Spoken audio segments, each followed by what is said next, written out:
Hello everybody, Marty Richards with Greater Richland Tourism here today, and just a little bit of a different setting for why do we call it that. So today I'm going to explain why do we call it Euchre. Now, to many that hear that, you might think, is he speaking a foreign language? I have no clue what he's talking about.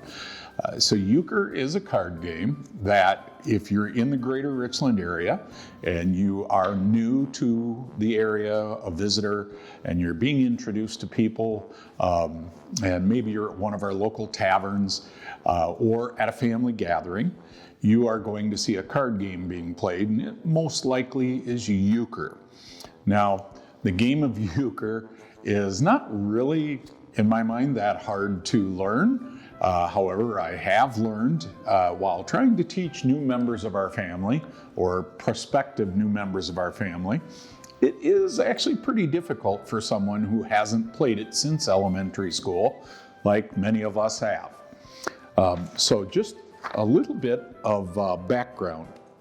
Euchre was brought to America by the same German immigrants that settled Wisconsin in the 1860s and the 1870s.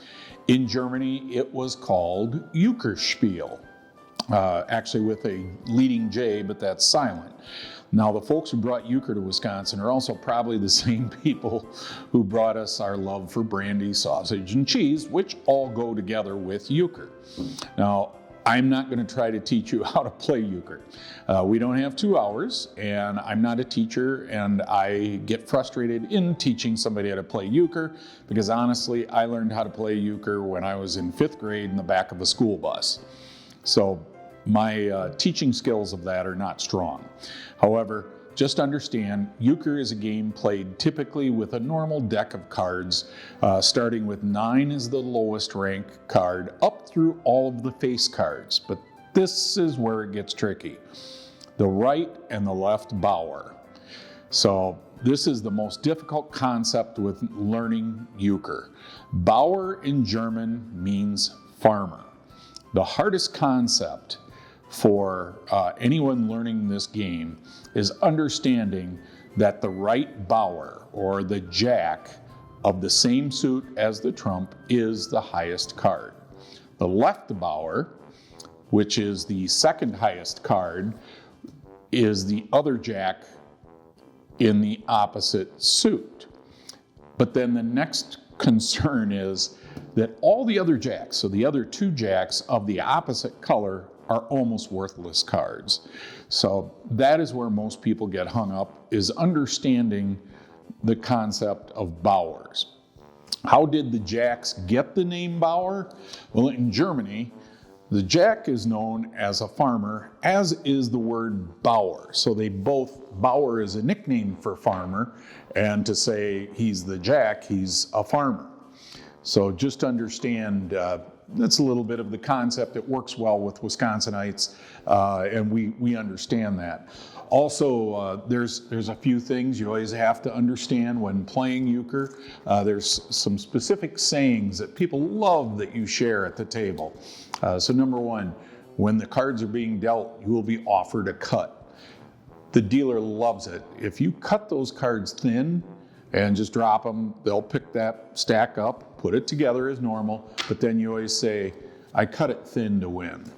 That they love that when you say that. The other thing is, understand, as the cards are being dealt, there's some other sayings that sometimes they turn out to be true and help with the playing of the game, and that is, if the cards are dealt, and there's always 4 cards left after the hand has been dealt, and if that jack gets turned up when you're determining what suit is, the popular saying on that one is, if you turn down a Bauer, you lose for an hour. Well, come on, partner, we're gamblers. Turn down a Bauer, you lose for an hour. Oh, I didn't turn it down, I picked it up. And there is some basis in fact in that. So you'll want to learn those tricks ahead of time a little bit. But I do wish you well. If you are for the first time going to a family gathering, it's a new family, you've been brought into the family in Wisconsin or in the Greater Richland area, understand that Euchre, the game of Euchre, the playing of euchre has caused splits in relationships.